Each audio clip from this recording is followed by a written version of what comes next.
On the air. Good evening, everybody, and welcome to the March 26th, 2025 Long Hill Township Committee. Please rise for the Pledge of Allegiance. I pledge allegiance to the flag of the United States of America and to the republic for which it stands, one nation, under God, indivisible, with liberty and justice for all. Thank you. Madam Clerk. In compliance with the Open Public Meetings Act of New Jersey, adequate notice of this meeting, specifically the time, date, and public call-in information were included in the meeting that was electronically sent to the Echo Sentinel, Morris Daily Record, and posted. Oh. Okay. There it is. That mine? No. In compliance with the Open Public Meetings Act of New Jersey, adequate notice of this meeting, specifically the time, date, and public call-in information were included in the meeting that was electronically sent to the Echo Sentinel, Morris Daily Record, and posted on the Township website. The agenda and public handouts for this meeting can be viewed online at www.longhillnj.gov. A public comment period will be held in the order as listed on the meeting agenda. Committeeman Lavender. Here. Committeewoman Riker Elaine will not be joining us tonight. Committeeman Verleza. Present. Deputy Mayor Paserchia. Present. Mayor Dorsey. Here. All right. So first thing, we have a proclamation. A lot of you here for the first proclamation, the only proclamation. So, Nancy Mink, where are you? Come on down. Oh,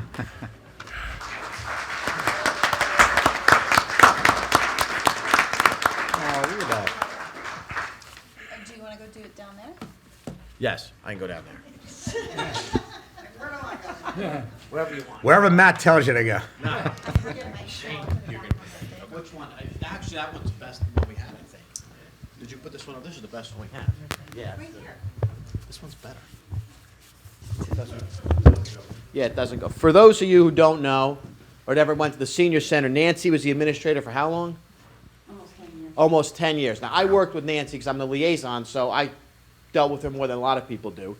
But I'd just like to thank Nancy. We have a proclamation. She's retiring as of when? February 28th? 22nd, I'm sorry. So this is from Alice Britt, wrote on behalf of the seniors. Nancy Mink, our dedicated administrator, was an indispensable pillar to our club and the broader community. Her unwavering commitment and tireless advocacy for the senior center and its members made a profound impact on countless lives. Nancy was not only a leader, but also a source of strength, wisdom, and compassion for all who knew her. The seniors in the community at large relied on her for guidance, support, and a comforting presence. Her boundless kindness, deep knowledge, and genuine empathy enriched the daily lives of everyone she touched, leaving a lasting legacy of care, dedication, and love. I also like to add Nancy, at least from the township perspective, was an asset for us. She was a great liaison between Town Hall and the Senior Center. She was great in coordinating outside resources for different people that would come in, the nutrition program, blood pressure screening, the Visiting Nurses Association. And as Alice said, those people helped our seniors and anybody else that came in the community center on a weekly basis. And she planned to help plan a lot of the trips that the seniors went on, helped coordinate the busing, things like that, and worked tirelessly with Shane, our community services coordinator.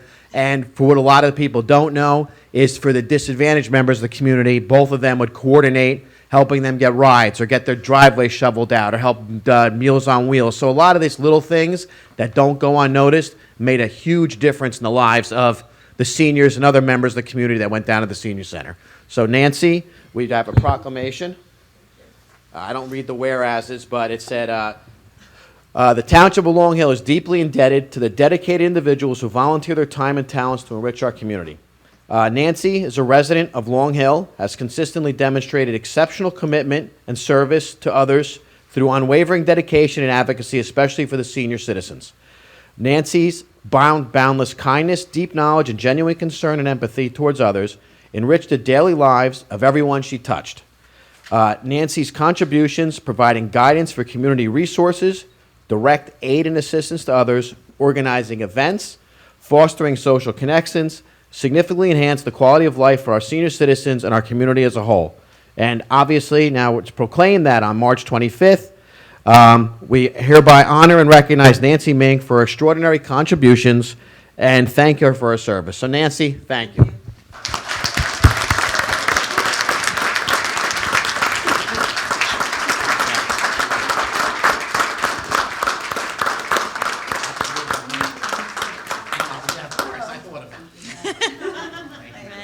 1, 2, 3.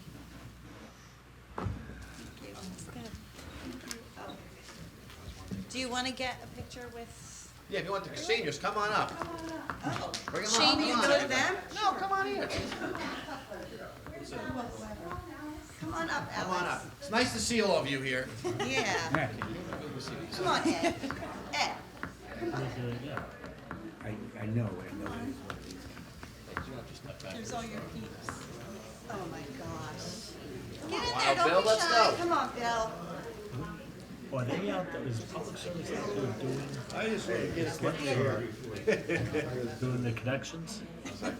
What? I might have to back up now. Facebook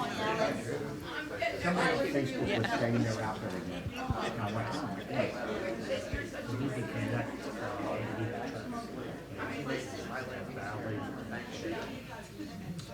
You know I don't kiss people. Oh, here, you can hold it. Turn around. I'm in the back. I'm looking No, at the wall. they're mobilizing the second week of April. really? So this is great news. So they, Right here. Look here. My man, Vooch. Dumb Vooch. Ready? 1, 2, 3. Very nice.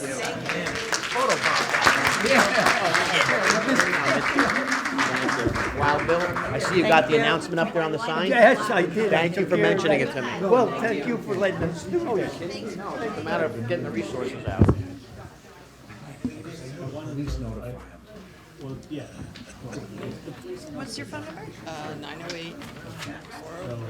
Like how What do we have next? Oh, the boots. Oh, you ready? 6 months. Do you need the different mic? Megan will bring another microphone. Yeah, you just put it right after I walk back. Now, we notice by the people 6 months ahead of time. If you want to stay on. No, but the reason it passed is they do All right. fundraisers. All right. Next on the agenda is Joe the Vooch.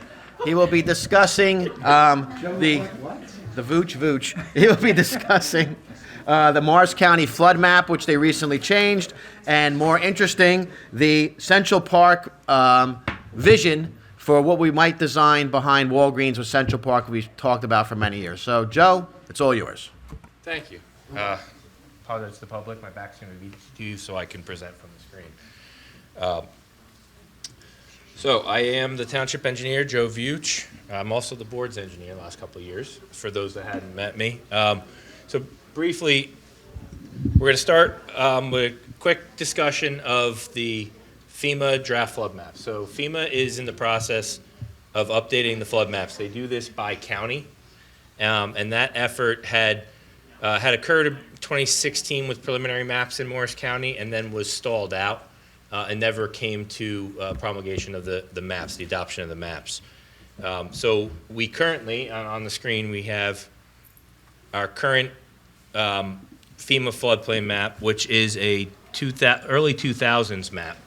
The darker areas are the existing FEMA floodplain, and then the white areas being areas that appear to be unregulated. But when we zoom in on them, we see that there are some areas, notably Zone X, which is essentially 500-year or greater floods, that are present in some of that upland areas that we traditionally see on the map as not regulated.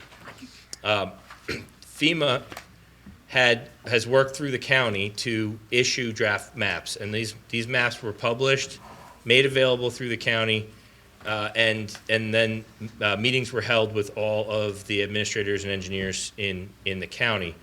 That public release notice was issued by the county back in mid-January, and then it was copied to our township website. So this is what it looks like on our township website currently. It is the exact press release from Morris County, and it is on our website in the news archives currently. What we're going to do is we're going to republish that to the top of the page so that residents can quickly access this press release. And in it, you'll follow, right here in the middle of the screen, the online viewer link. Following that link is going to bring us to GIS dynamic mapping system online. And so you'll have over on the left-hand side a tutorial on the user guide for the map and what some of the icons mean to help you get through the quick learning curve. And then the opportunity here, obviously we see the full extent of Morris County. And we can quickly zoom in, identifying on the Great Swamp, and down to our municipality with the yellow boundary. And so what we see here on the map, we see shading of blue and then a brown shading as well, and which is representative of the 100-year in blue and the 500-year in brown. Along the river itself, we'll see a delineation of the floodplain, the floodway of the river, which is the more critical part of the river where the flood storage is held, and the primary amounts of the flow are then conveyed through the larger profile of the Passaic River as it navigates around our municipality. Now, in this map, what we see on the viewer in default is the draft map that's being presented by FEMA through the county and down to the municipalities. Over on the layers on the right side, we have the opportunity to drill down and actually get this map that I brought up before. Our current map is only in the static form. So there is a digitized version that has been made available into the GIS system. And you'll have to navigate through the county's layers, and all the way to the bottom of that list of layers, you'll see some information on preliminary maps with 2016 dates. You'll skip over those. Those maps were never advanced past preliminary, and they've been superseded by the current modeling. And so we get down to the bottom, and we see Morris County core logic, base flood elevations, and flood hazard zones. If we turn on the flood hazard zones, again, core logic, flood hazard zones, we'll see another layer in blue come on. And that layer in blue is the digitized representation, best fit of where our map, our current map, shows the floodplain. Now that floodplain being the dark areas on this printed map. So that's the 100-year flood limit, the zone A in the FEMA map. And we can look at areas. This is probably one of the more significant areas of change is on the southern end of the Great Swamp. As we look at properties that were, in this blue area of shading, that was where the floodplain was anticipated to be. And now we see a receding of the flood line. Now it's important to understand that receding of the flood line is not representing a change in elevation of the flood. It's more representative of better data in LIDAR, which is flown over aerial topography. So we have better, more accurate data of what the ground topology actually is in those areas. And so in these areas, which are predominantly wooded and wetland habitats, undeveloped, we have the ability to pull back and have a more accurate mapping.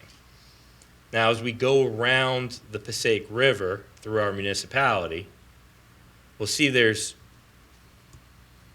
a lot of similarity between the prior areas and the new areas. Now, up in this northern corner near White Bridge, right, Lord Sterling and White Bridge, and down through Carlton, as we come into the river here, we see, again, some differences in the flood map. Now, that difference is, again, representative of just the change in accuracy of elevations. The original map, the current map, 2001, is in an old datum from 1929. The current maps are published in a more modern, late 80s datum, and that reflects a change in sea rise, right? So the mean elevation of sea level has risen. And so as it rises from 0 to, in our state, is roughly 0.9 to 1.1 feet, so we average at 1, that 1 foot increase translates to a lower number on the FEMA elevation of flooding, right? So what was seen as, say, here, 229 elevation of the 100-year flood. That 229 you'll correspond to the prior map, and it'll appear as a difference of 1 foot in elevation, but it is in fact the same point in the same elevation. It's just in 2 different datums. So we're in the more current datum now. So if you're comparing the 2 maps and you see a difference in elevation, that drop in the number is representative to sea level going from what was 0 to what used to be 1 and is now 0. So you can dynamically interact with this map online, this map viewer, go around the municipality and see these kinds of differences and how they may affect your area. Again, these are best fit mapping approximations. The most critical part of this mapping is identifying at different cross sections what the elevation of the 100-year flood is. And so as you go through the municipality and you come downriver, you'll find that those cross sections are going to change. And more commonly, you'll see numbers in the 213, 214 range. If I turn off in this area, in the southwest corner of the municipality, I turn off the prior mapping, and I turn it back on here, you'll be able to see that there's not a lot of change in the map presentation, and that's because all we're doing is refining the accuracy.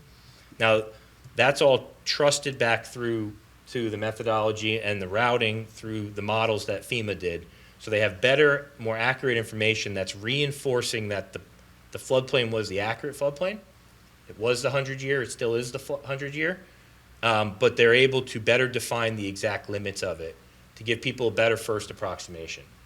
Anyone's property who's in this mapped area or is tangential to it, in immediacy to it, whenever you're doing a project for construction, you're still going to have to do your due diligence at the state level. You're still going to have a complete survey, identify on that survey exactly where that elevation of the floodplain is, and then approach DEP about flood hazard area permits that might be required. This is the FEMA's map, and this map is for the purpose of insurance. So it's about repetitive loss and replacement of loss and protection of private property. So it's important to understand that this is a 100-year flood for that purpose, and specifically backing mortgages in the area, right, in the floodplain. That doesn't translate to the same health and safety concern at the state. And our state in the last 2 years promulgated a rule for inland flood protection that where the prior rule used to add 1 foot to the FEMA flood mapping, they now add 3. So there's a translation between where this map falls and if you're doing a construction project. Developers in our town or residents that are doing improvements to their property are going to have to look at, if you're in proximity to this, it's important to know what elevations are on your property that might affect your ability to obtain or require you obtaining a permit from the state. Joe, can I ask you a question? Yes, And so they're basically building in a buffer. correct. So it's layering in what the state has determined to be an increased risk from what we've seen in the trends of climate change and others. So the intensities of rains, there's been a lot of studies that went into the inland flood protection rules, many of them out of Rutgers, and studying the rainfall data, the intensity of those storms, the duration of the storms, and what they found is that they're seeing more frequency of high intensity storms, and that translates to quicker and faster rainfall, and then the water getting into the system to flood. So if I could rephrase that, then they're anticipating the need for this buffer for the future. Yes. So part of that flood rule was to look out to as far as 2100, year 2100, and plan for current modeling and future modeling to be able to plan development over that life cycle so that we're not continually promulgating new changes in the rule and new elevations to the map. And then second question, and so this map is based on what, satellite data? Yes, LiDAR satellite data for the topography. Right. Available, a lot of it's available in 2-foot contours, some of it's in higher accuracy when the federal government gets involved. And then how were the previous maps done? A lot of that was done with early flyover technology. It wouldn't have been to the same kinds of level of accuracy. We're talking about like, laser accuracy as opposed to flying and shooting steady points. There was also whatever available mapping was able to be compiled during those prior studies. So And then in the river, they would have detailed a riverine study. So if I think what I hear you saying, and you can correct me if I'm wrong, this map does not represent a material change Correct. in the floodplain. It's just a different representation of more accurate data. Yes. And the standards going forward will be to build in a buffer to accommodate an anticipated change if that happens over the next 75 years. Right. From the state's perspective and the NJ-PACT rules that have been being promulgated. And where I'm going that with this is I occurring don't think now. residents really need to be afraid that there's big changes here that we're going to get flooded out, other than what we're already familiar with. Correct. Yeah, I mean, what we know, and as flooding in our municipality, is what we anticipate. It's what the model is bearing out, that the same model run differently now as opposed to in the 90s that promulgated those maps. We're seeing it vetting out to the same impacts with greater level of accuracy of understanding where exactly the floodway is, the most critical areas of flood risk, and then the 100-year, as well as, really, I think the best thing to take out of this map is the 500-year. That's that brown area. And so if we look at, say, down into Sterling, and I'll bring up, well, you could even see it with turning on and off the old map. And it's more evident on the paper map. Mm-hmm. Right, this area on the map, this area on the map is actually designated Zone X, which is the 500-year flood, but it appears on the map as if it's not regulated. And the map now better shows what the 500-year areas are. And these are areas that we would see when there's a high-intensity storm around 100-year. We might see some flooding in that area, and then it recedes more quickly. And the other areas in blue would be more permanent. So it's important to see those brown layers in the map and understand that those areas are areas, for example, at Valley Mall. We're maybe familiar with that flood limit extending into the parking lots more at other times when we have some of those heavy, intense rainfalls. So this will seem like maybe an ignorant question, but I'm sure others are thinking, has there ever been any evidence of a 500-year flood in those areas?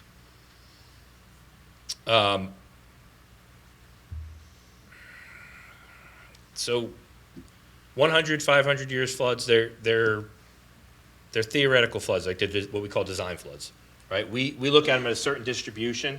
What we see is evidence out in our communities is we see what's closer to more than 100-year storm that may actually have rainfall that equated in volume or intensity to less than 100-year. And it's because of the way it distributes, the way it then collects. And so part of the reason for the inland flood protection rules being promulgated is not only the change in climate, that we're seeing a change in the precipitation and the intensity and the frequency, but also that as we develop our communities, we have infrastructure that has to be able to drain freely out to those locations. And some of the errors made in policymaking over the decades, and I'll say this because it comes from many of my predecessors, not directly me, is that we didn't listen to the engineers talking about volume control in the 80s. We didn't listen to our state, at the state level, of how to promulgate rules that address development across the entire state, so that essentially what we've done is we've created stormwater rules that hold back the water, but everybody's holding it back for the same amount of time and releasing it at the same time. So in a way, it can propagate an extension of the floodplain maintaining itself for longer as opposed to disposing of itself. And so those are some of the things that get worked into the newer regs over the last decade. And we're still working on getting to a better solution. But that's why when you're familiar with the map and you're familiar with your neighborhood, and you know that it floods further than that map, that's that difference. That difference is the actuality of how it's draining out, more than what's coming down. Got it. Thank you. So that would conclude my brief presentation on the flood hazard area maps. I will quickly transition here over to Central Park. So Central Park has been a topic of conversation and planning for a number of years now. Predated me as your municipal engineer, and it went back a good almost 10 years with Ferraro and what is now Boswell Engineering. Through those efforts, there was an opportunity to create a passive recreation trail, a nature trail, right, through our Central Park property. It has access from the corner out in front of our facility here at Valley and Morristown, pedestrian access from that corner in the intersection, and then also always contemplating access through the property itself and what would more traditionally be known by most as behind the existing dormant garage that's on Valley Road and adjacent to the Walgreens property. And so what we're looking at here on the screen is a fully designed set of plans that has permits from freshwater wetlands and flood hazard area, and for riparian disturbances from the state, as well as then approvals that are pending right now at Soil Conservation District that should be out in a few days, and county endorsement for completing the planning efforts of what was our Morris County Trails Planning Grant. That was a grant that was essentially a 20% match grant that was able to fund the design and permitting of this site, getting us to the point of being bid ready. Now, the county grant process is two-pronged. There's an opportunity to get money for soft costs, your engineering and design, and then there's an opportunity to get construction costs covered. And those construction costs have to be shovel ready. So you need to, they encourage you to use this process the way we have. Submit the first grant, work through and minimize your soft costs, get to a point of being shovel ready, and then they can endorse closing out the first grant and having you apply into the second grant program. We're perfectly aligned right now in timing that we're coming out of that closeout with the county, working right with the program manager, and closing out that grant, and they're fully endorsing us to step into the letter of intent, which is for the first week of April. And so I tentatively have a brief call with the program manager for the end of this week. We just haven't penciled it in on what time on Friday. And from there, we'll be transitioning right into the letter of intent for the end of April 4th, the Friday. Yeah, April 4th, the end of next week. And then from there, we have an opportunity to then prepare the complete application and submit for the grant for the construction of this project. Joe, what's the distance on that loop trail? If one were to hike it. It is. Looking for the length here. There's the stations on it. So we're at about 4,500 feet. So just under a mile? And then where would the trailheads Now be? that's the total length of trail. If we're down into the loop, we're probably in the 2/3 of a mile range. And So where- if you do that loop through the area down there. And where would the trailheads be? So the trailhead would be accessible from the ADA ramps on the corner at the signalized intersection right out front here. And this is the corner of Valley and Morristown. And then that'll bring you into a break in the trail here for the loop. And then there's a system of essentially nature trails with some small bridges over open water areas, and some opportunity for signage to provide education for those walking through the area, understanding the habitat. And that's like a wood chip trail? Yeah, right. And then you're going to have some boardwalk and kind of bridge sections, very small. And then that all comes out as you go west. You then come out of the regulated areas on a spur that brings us up into the top corner of Central Park. And so the intent is to have a trailhead here that can be an access point from potentially greater project for active recreation. Joe, thank you. Yes. That ending part where you're pointing at right now. Yes. Is that railroad or where is that? No. So the power line's out here Okay. and the railroad No, right I next to mean it. Railroad Avenue. Oh, yeah. And so this is the Walgreens Oh, okay. I right got here. you. That's I got the you. parking lot of the Walgreens. This is the intersection coming in. And then this is what probably people are familiar with, the path that went through the Yep. undisturbed part on that site. And this is where currently the CSH, Senior Living, has an approval for a facility at that location. And a easement is obligated under the conditions of their approval to be provided to the township, which would be right here to provide access into this future park. So we can access directly from a signalized intersection as opposed to from a driveway on Valley Road. Would you mind, Joe, trying to outline a little bit the dry area, the area that can be developed, which I believe is around 8 acres?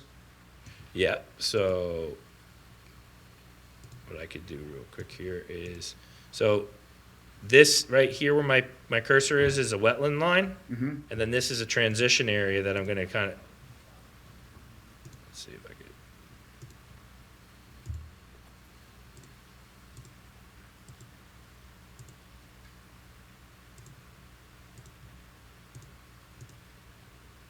That roughly is Gotcha. the area that is what I would traditionally call the uplands, the unregulated areas. Is it Now, roughly eight acres or has it changed?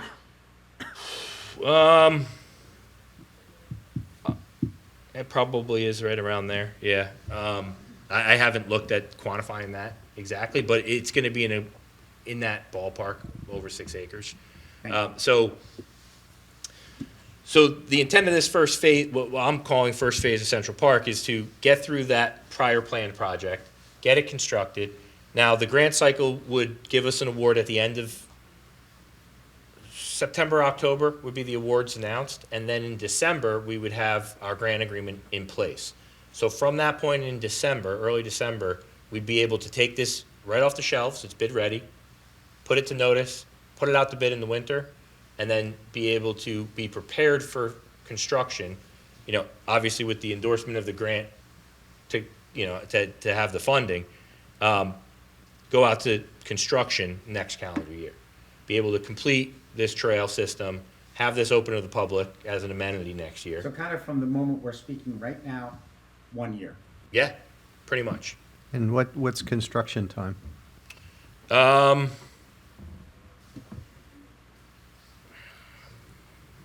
60 days or so, a month or two, really. It depends on how fast the contractor can mobilize and get out there. That's why what we'd love to do is bid over the winter, have a contractor that's already queued up in February that wants to get out there in a soft winter and start clearing and mobilizing.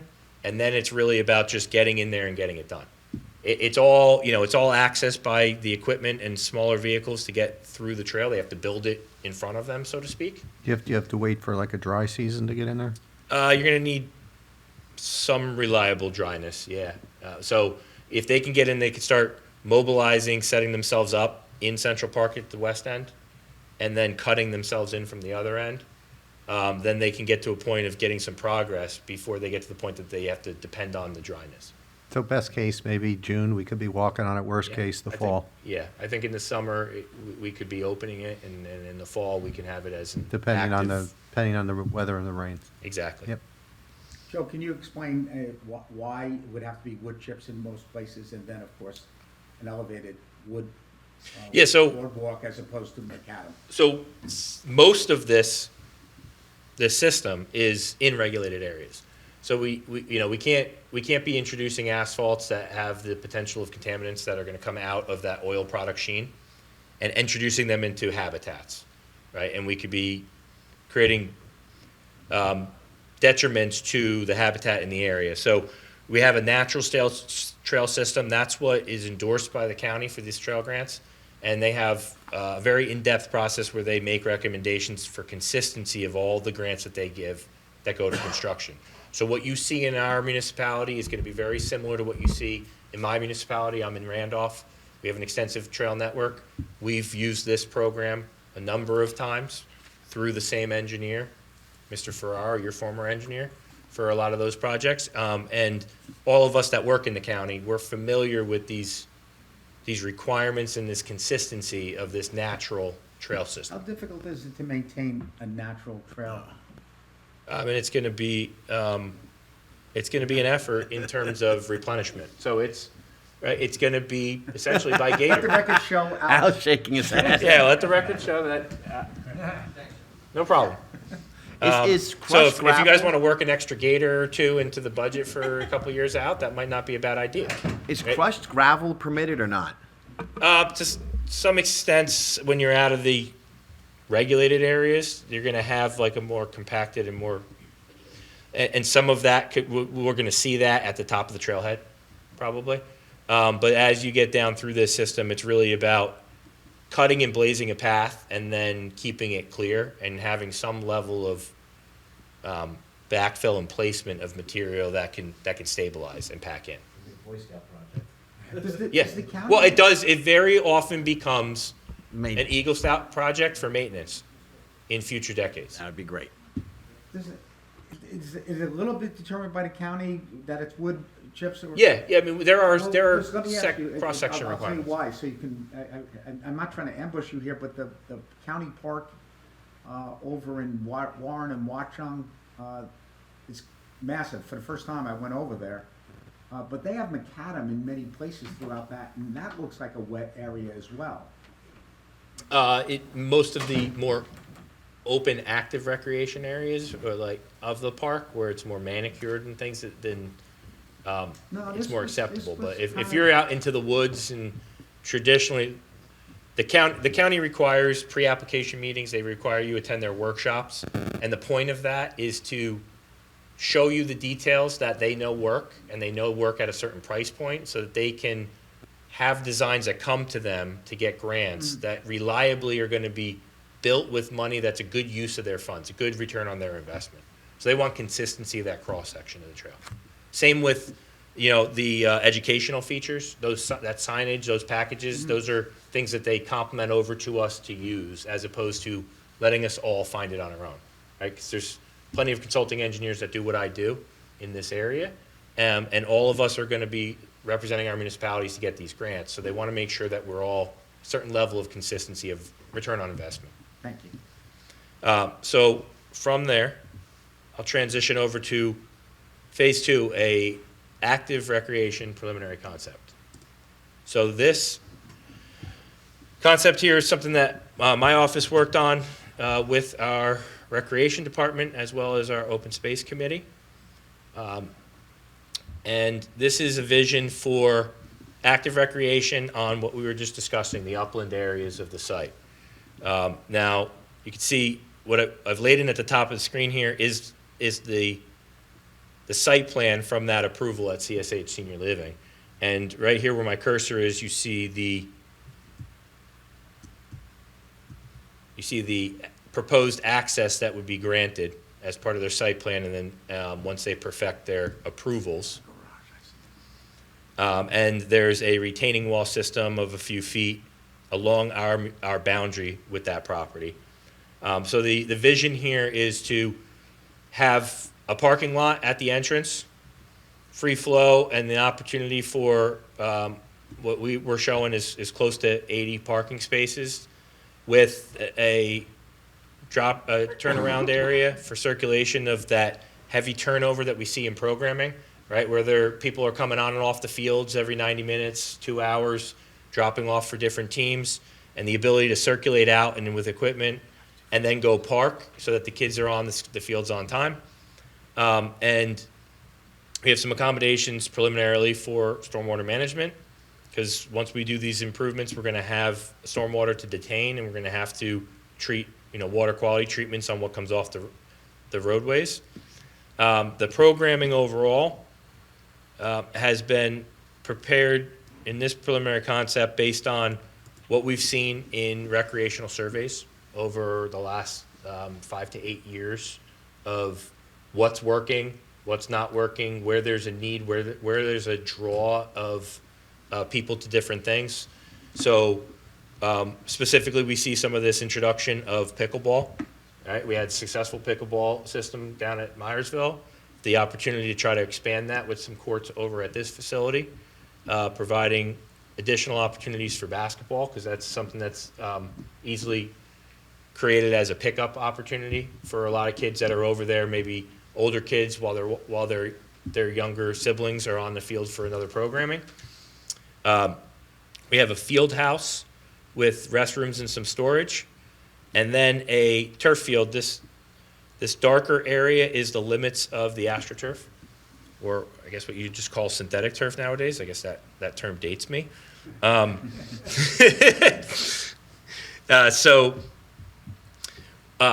we have is the footprint of a full-size soccer field. Now, it's hard to see with all the layering over top, right? But we have a full-size soccer field under there, so that's a 330 by 195. That's sufficient for any level of soccer in our state. It's shy of maybe a couple of high-end programs that feed the U.S. national team through Kearney and some of our other staple areas of the state. They traditionally like to go a little wider than 200. But this is full size, the ability to have a full complement soccer field there. The programming over top of that is the short-sided 3 fields, right, for the younger training as they work up through the systems. And then we have the opportunity to have overlay of baseball. So what we have here is a proposed, like the 46, right, and 60 and a 50-70 overlay. So we have what you would call more like the Babe Ruth level and the pony level overlaying on top of each other. It's a system that does work. I've done it in other municipalities. An opportunity to have flexibility of that programming. And what you wind up with there is a portable mound opportunity to be able to move that mound around. And with that, you can coordinate softball as well with that same lower size, right, for that Babe Ruth level, Cal Ripken level. What would you do for fence? So fencing, it can be both. It can be either open, right, using the natural grades and the break off the field out on this outer edge is going to be a pretty clean edge to the natural areas, or then portable fence systems. So there are sectionable fences that can go up and be sandbagged, or even post stanchions that go in through plugging through the field, and then there are plug caps that go in those so that you can have seamless play over them without knowing that they're in those locations. They essentially have little orange grass markers at those points so that you know where to pull them from and set the posts. And those are the kinds of things that, when we look at a property like this, to make an investment in a recreational complex for active rec on this magnitude, you're talking about a mid 7-figure number, right? So you're talking in the millions. That investment can sway very significantly by over $1 million in either direction based on how much we need and then how much we desire, right? And one of the best ways to approach these types of projects is to identify what we need in core for recreational programming, get that built as an early phase, and then we can supplement the facility over time with other amenities, right? So you can get the fields, you can get the courts in, and be able to utilize them with the parking, and then you have the options of determining when you want to bring the field house in. Or if you need the bathrooms right away with the field house storage, you can add batting cage areas, right, near, and other amenities. You can have removable stands, benches, other amenities that go with the facility can all be, or, for example, the fence can be an open fence now, and then within a few years, you're planning for installing it, so you're planting the posts, but you're not investing in the rest of that until later. So it gives you an opportunity to get to the point of activating a little earlier, and then continuing to invest over a little bit further time to find other grant opportunities to find the other amenities. As a well, I used to play baseball. I'm looking at that and saying, you hit a ball into the gap in right center, it's a home run every time. But Absolutely. that's not really where I was going with that. Were you fast enough to Willie Mays Hayes it? You don't. I had a couple of those in my career. No, you don't have to be that fast. Once the ball hits a turf field, It's it's gone. The county open space program does allow for funding for construction of fields, which sounds counterintuitive, but I was on the open space when they transitioned to that. Right. So we have county open space, we have opportunities through state open space, right? But anytime you're going through those programs, we have to be mindful that they all come with conditions. So if a property's on your Rossi, right, you qualify to get into that. But what does being on the Rossi means? It means it's there in perpetuity. Now, when you're making substantial investment into recreational facilities, that's a conversation. right, it's a conversation we have to have, but those dollars come with certain things. Now, Fair enough. whether it's in perpetuity or not, that might not be the question. The concern may be more that when you take money from the county, you take money from the state, you open yourself up to being obligated to issuing permits to people from outside our community. And the counter to that is what we've learned, and our recreation director, Lisa Scanlon's right here, and she could speak to that if somebody wanted to hear it, do so. The field that was built back here has become, and we thought it might, and it most certainly has become, a revenue generator. Yes. So, to your point, you don't have to do everything right out of the gate. You could provide, And generate rental income as time went Yes. on, and then build the clubhouse, and in fact, avoid what you just described if you took county money or you took state money. Yes, absolutely. What was the And so- reason for the synthetic field? It's the trend. It's what everybody's playing on, and it's what all the athletes elevate to that are looking to aspire to higher things. So there's a certain cost of that improvement. There's a certain maintenance to that. But what you'll find is when you're trying to do programming, you're trying to generate revenue with permits, people are going to be biased to look for those types of facilities. They're going to be looking for them first before they find other facilities. And so unless you can provide, the natural turf at Arizona Cardinals Stadium that comes out and gets perfect sunshine like it's in Europe on a soccer pitch in, Champions League, then you're going to have people comparing those natural facilities to a more guaranteed ability to play. Well, Right? and also, so you've got wet seasons, you've got the ability to drain right through and get right to playing within a few hours. That increases your programming, allows you to make sure you get all your programming in on the air. And so it pays for itself in that way. Yeah, and as athletes are going to progress, from grammar school wanna play on it to 'cause they 13, need to be it's not used that to they it. want to play. To compete, whether it's from the younger ages into high school and into college, field hockey, lacrosse, and soccer must be played Yeah. on turf fields. I mean, Otherwise, they're not going to be competitive with athletes from other areas. I can't think, in 20-plus years, I haven't seen somebody play field hockey on a natural field. Right? And those sports in particular are wonderful for young girls because that's where the scholarships are in Yeah. those sports, in addition to basketball. And so we see the game plays differently on that turf. And because of that, and that's where they're playing in college, if they are elevating to those levels and they're being considered, they're looking to play in programs that give them that opportunity when they're younger, because it's a faster game. So the intent of this is to get this out as something as a point of our planning, our steps in our planning, understanding this is where we're at. It's very preliminary.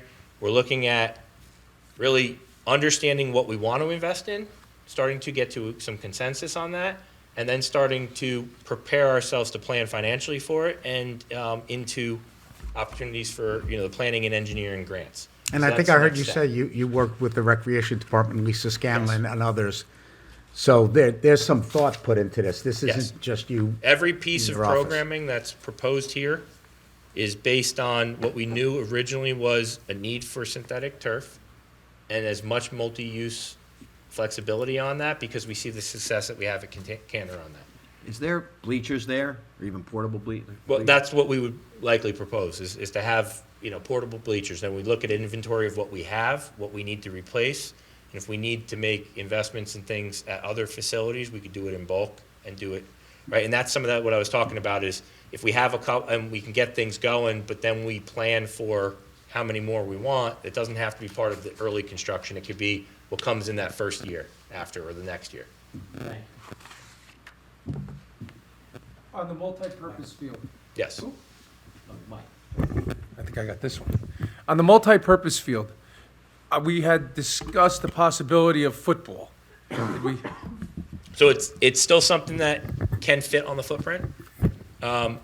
Same with, if we need it for lacrosse and field hockey, like we just mentioned, right? We see it out here, right? We see that there's a lot of lines, a lot of different colors. Doesn't confuse the athletes. It works, right?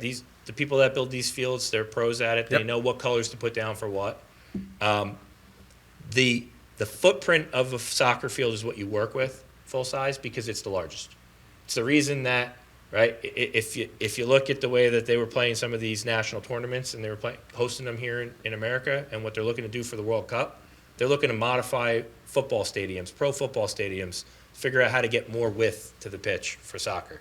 So when you work with that wide footprint and long footprint, you can do just about anything you want on it. And specifically when it comes to football, you can do one-sided goalpost, right, where you kick to one end and you flip for that purpose of when you're kicking, or you can have the two, and again, it's a sleeve system. It's a system that you locate where it's going to be, and it's something that's removable. So even if it's on one end of the field, it can be removed out and put into storage so that during other seasons, there is no conflict with that structure. Same with foul poles for baseball down the line that might be in the way of, the footprint of soccer or something else. Also, we discussed phases, Yes. right? So the first phase is the trails, and we'll get those started right away. And then afterwards, we're looking to hit the other phases, not in 10 years, but we want to get it done in 3, maximum of 4 years. Having trying to minimize, what the township has to come out of pocket. So we're looking to get grants for phase 1 is the trails. Then we have phase 2, hoping to put the large multi-purpose field and parking in, right? Then we have phase 3, the basketball and pickleball. Phase 4 might be the lighting and the stand, the stand for storage. So we're looking to do it in phases so that we can get grants to keep the project moving along. Yeah, so the phase we're in right now, right, is going to be dedicate to looking for grant opportunities for planning and design. Planning, design, any permitting that would go along with it, right? Get into the generative process of planning out what we want those phases to each have and where those lines are, so we could price out different things, and we can have a design package that basically we're designing it out in full, and then we're perfecting the later phases later, but we're ready to roll with each phase. And the key to that is, 1, you get the planning and design grants, so you reduce your soft costs out of pocket. And then from there, you're continually identifying the grants for construction. And so that grant process is going to be ongoing from right now all the way through the end of these, the facilities being built. But the early efforts now in the next 18 months of finding the grants and starting to plan and design is what's going to get you to a position to have basically, like we have on this other first project, we have bid specs, we have a complete design, it's approved, we're ready to go, and we're securing that funding so we can hit the ground running. And then the final question that I had was, we had a bunch of us in the open space, and Lisa, we had discussed the possibility of an amphitheater, that there might be a natural layout of the land for an amphitheater. What are your thoughts on that? That So the original thoughts on that were that it would be somewhere into this eastern area down into the regulated areas. And when you get into those regulated areas, it becomes very dependent on DEP's permissions and their permits. We took a preliminary look at that, and it didn't seem as feasible as originally desired. Okay. What we would look at in future planning now would be, is there an opportunity to find a place on this site to have something more of maybe a band shell or something that's not as naturally cut into the landscape, but something that could be more of an improvement at a location that's appropriately situated, right? And that, if it fits here, or if it's a more better complement for a revision over here at Canton. And that's, I think, where we're going to go with that opportunity, is figuring out if it could be done in the upland area, or if it may be better suited for another vision here. Cool. All right, thank you, Vooch. Thank you. You're welcome. Thank you. Thank you, Joe. Thank All you, right, Joe. moving on. We have, what are we down at, consent resolution? No, ordinances. Ordinances, sorry, ordinances. Here we go. Joe, thank you. Thank you, Open Space. And thank you, Open Space. All right, so now we have ordinance 565-25. It's a first reading. It's an ordinance amending the land use ordinance regarding fences. Basically, from what I've been told, is that the planning board spent a lot of time discussing this, and basically they're matching the current fence ordinance to match that in the master plan, and nothing really changes, correct, Jack? Yeah, that's pretty much. Okay, so can I have a motion to introduce and pass ordinance 565-25 on the first So reading? moved, Mr. Thank Mayor. you. Second. Committeeman Lavender? Yes. Committeeman Verleza? Yes. Deputy Mayor Paserchio? Yes. Mayor Dorsey? Yes.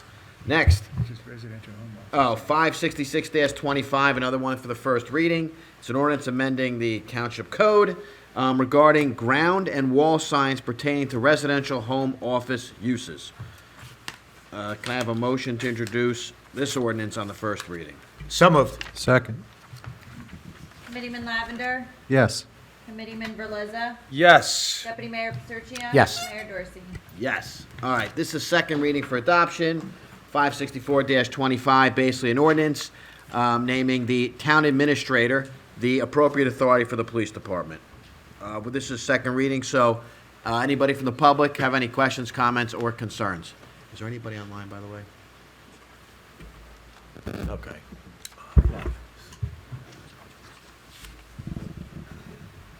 Charles Renowitz, Millington.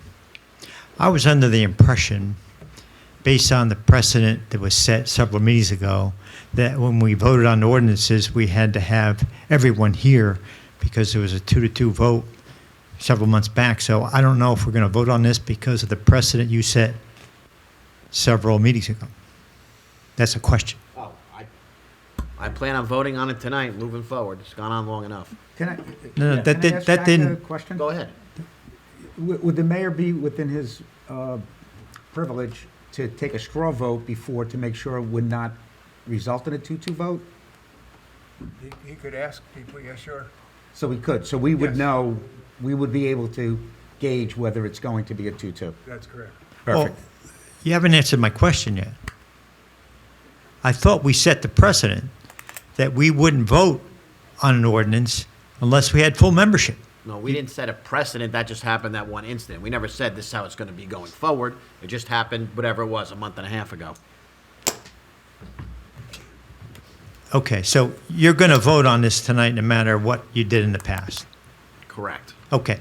Comment on this ordinance, or this second reading. This is in full agreement with the MRR report and the assessment done by Robert Falzerano. We spent enough time going through this and debating it, changing it, going back and forth. Listen to your professionals that you all said we needed to hire because we don't know how to manage and run a police department. There's no reason why this shouldn't be passed tonight 5-0. if you listen to because I want 5, who's not Can't get here. 5. Given this, if I can't get it, I'll take 4, okay? I'll take 4. Vote, Joe? I'll vote. I gotta move So- to town first. All you need is 3.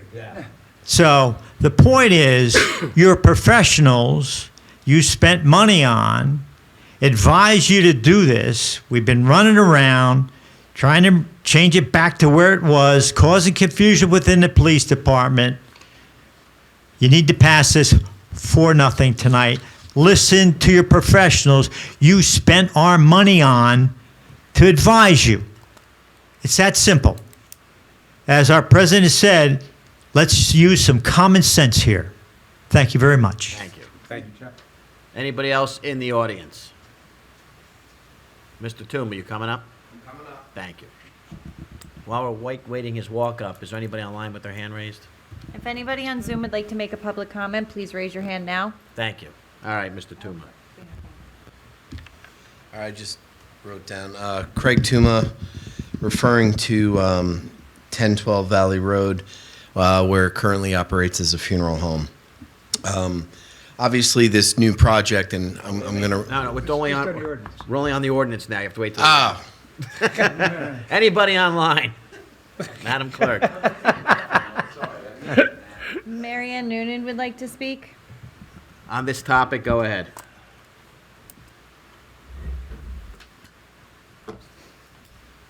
Hello, everyone. Good evening. We hear you, Mary Ann. Go ahead. Can we just please vote on this resolution, yes, and move forward? I am so impressed with the last spokesperson. I've been taking notes like crazy because it pertains to a lot of things I'm involved in. But that was one of the most sophisticated presentations I have seen in a long time. Well, we're only talking, Mary Ann, Yeah, as I told Craig, we're only talking about the ordinance about the appropriate authority. That is, But I want to give him credit, Okay. okay? 'Cause he all right, did an he's blushing, all right? You awesome- made his day. He did an awesome job. Thank you, Okay, Mary Ann. and we all know what we're facing, and let's just approve this resolution we're talking about. Okay, thank you, bye. Thank you. Thank you. Anybody else online?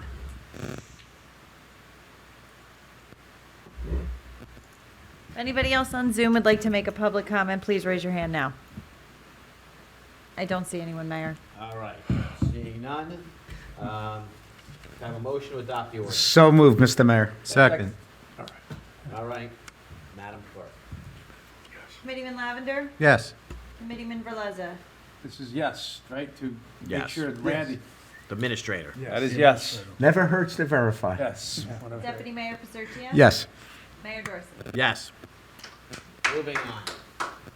You got 4-0. It's the best I can get for you tonight. Well, Joe, how would you vote if you had to vote? If I was to vote, I might just have to abstain. Wise man. All right, now we're going to the consent agenda resolutions. We have one to add, which the clerk will just,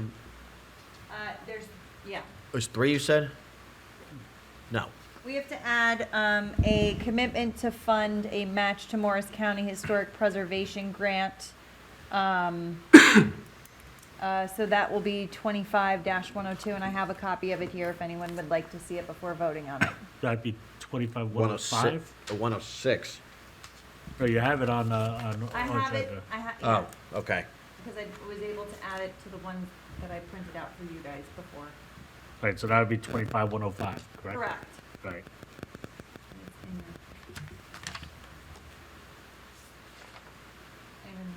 No. Did you want to add the other one? Or Yeah, would do we- you, No, that's after discussion. Yeah. Okay. After discussion, oh, one. right. Just 10, So this. 106, yeah, add 106 to that one, which you have it listed on the, You're talking about after the discussion item? yes. Okay, so you want to add, Resolution 25-106, which is the mayoral appointment of James Marcheski as the Emergency Management Coordinator as well. Yes. Okay, and the details is the appointment is for a 3-year term effective tomorrow, $327,2025 for 3 years at an annual stipend of $5,000 shall be prorated for the balance of 2025. The duties performed shall be set forth in NJSA App A 9-4 and Section 2-36.2 of the Township Code. Yeah, yes, that one, and just so people know, the previous stipend's always been $10,000, so we saved $5,000 with this. Okay, so we're gonna add that to the. Yes, consent as well. agenda. Is there anything else on the consent agenda anybody needs to abstain from or discuss outside of that? Seeing none? So what number was the one you just read? 106. 106, okay. So, 93 to looking 106. for a motion, Mr. Mayor? Yeah, sure. So moved. Thank you. Second. Committeeman Lavender, Yes. Committeeman Veleza? Yes. Deputy Mayor Paserchio? Yes. Mayor Dorsey? Yes, all right, we're gonna do some quick committee reports. Let's start on the right this time. Scott, go ahead. Yeah, okay. So first off, Planning Board, we're going to have a discussion in a little bit about the discussion. state cross-plan acceptance document that they're going to submit. Second, Board of Health. So we had a meeting of that ad hoc committee. Myself, Dr. Redling, Shane Daly, Marianne Noonan, and we talked about, really starting to make a list of things that we wanted to improve upon, which are primarily related to communication. And so, we had a list of items that came from that. I sent a note to Dan Aline, because he's running the Digital Engagement Committee, basically taking inventory of the different channels of communication we have and how we can improve getting the health information out to that. So it was a very productive meeting. The team continues to brainstorm on things. Looking forward to getting some response back from Dan. Second, there's a blood pressure screening coming up, free clinics. So the following dates, you can get your blood pressure checked. This is very important for your health. Wednesday, April 2nd, from 12:30 to 1:30 p.m. at the Bernardsville Public Library. If you don't know where that is, that's 1 Anderson Hill Road in Bernardsville, not that far. That's Wednesday, April 2nd. The second one will be Tuesday, April 8th, a week later, 12 p.m. to 1 p.m. at the Bernardsville Township Library, which is 32 South Maple Avenue in Basking Ridge. And the third date, later on in April, Monday, April 28th, 12:30 p.m. to 1:30 p.m., all the way out in P-PAC Gladstone at the Borough Hall Council Room at 1 School Street in P-PAC. So, this is part of our agreement with Bernards. Take advantage of it. Second, the public's probably heard some noise in the media about measles. I know some of the other towns around us have been talking about it. We reached out to Dr. Redling to get some information on that. She wrote a nice letter. Randy, I'll forward that to you so Colette can put it on the website. Certainly. But, there's, nothing really to worry about here. There's been about 285 cases, across the U.S. just recently. Many of us who were born in the 50s and early 60s, we don't have to worry about this because we probably had measles when we were kids, and we have the immunity. But sometime after 1968, not everybody was getting immunized, and it might be recommended that you go get a booster shot for that. So, the word is, if this is something that concerns you, talk to your doctor, see if you should be getting a booster shot for it. But, the symptom, it's highly contagious. It's the first thing. I think it's like 9 out of 10 people get exposed to it, get it. Highly contagious, it's vaccine preventable, it's airborne, and it's an airborne infectious disease, coughing, sneezing, runny nose, inflamed eyes, and that typical red rash that looks like spots on your face. If you feel like you have that, make sure you see a doctor, quarantine yourself.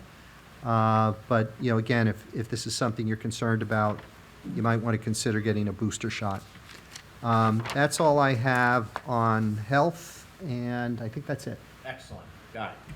Thank you, Mr. Mayor. The School Regionalization Study Group met on Monday. This is something that started about a year ago.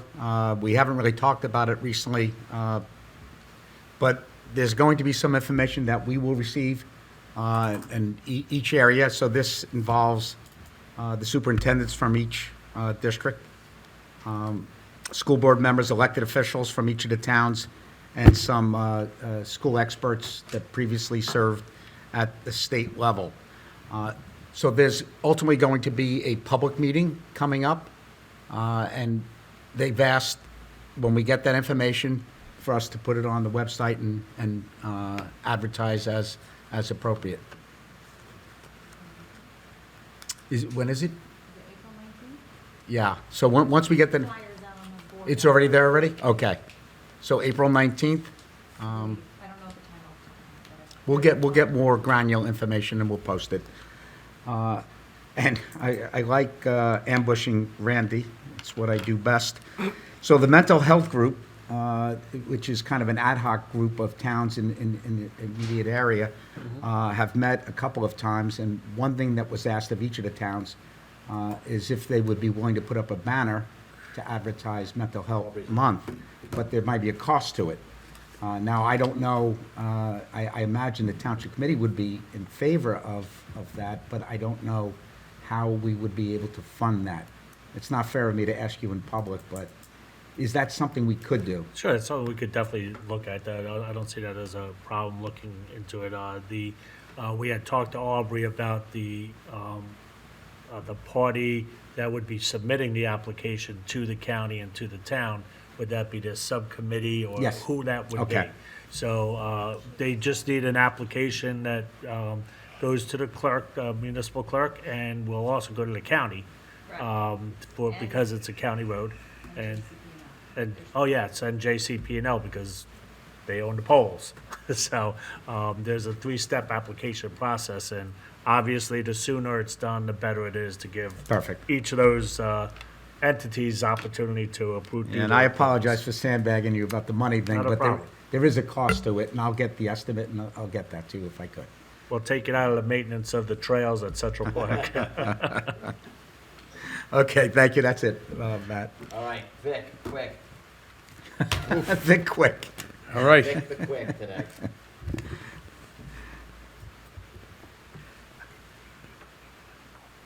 Give me a sec.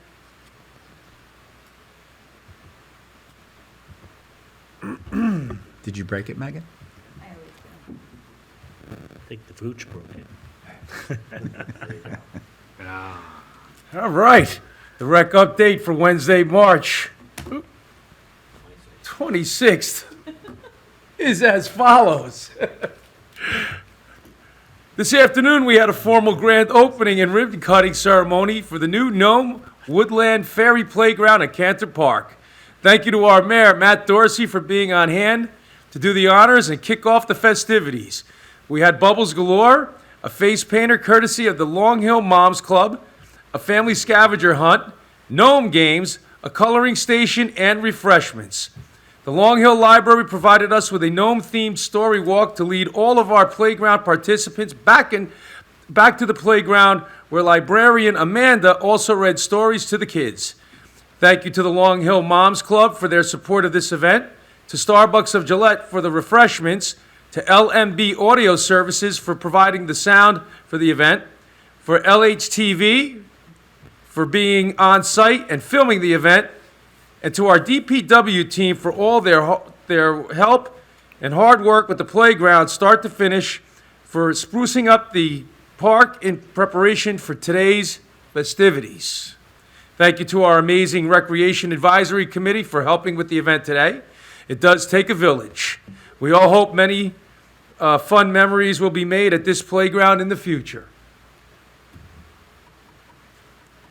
Still looking for Watchung Hills area residents in grade 4 to 6 to compete in our spring field hockey team. If your child is interested, please contact the Recreation Department. Mark your calendars for upcoming events. We have our annual egg hunt at Cantor Park on 4/12 from 10 a.m. sharp, starting at 10 a.m. sharp. This is a free event.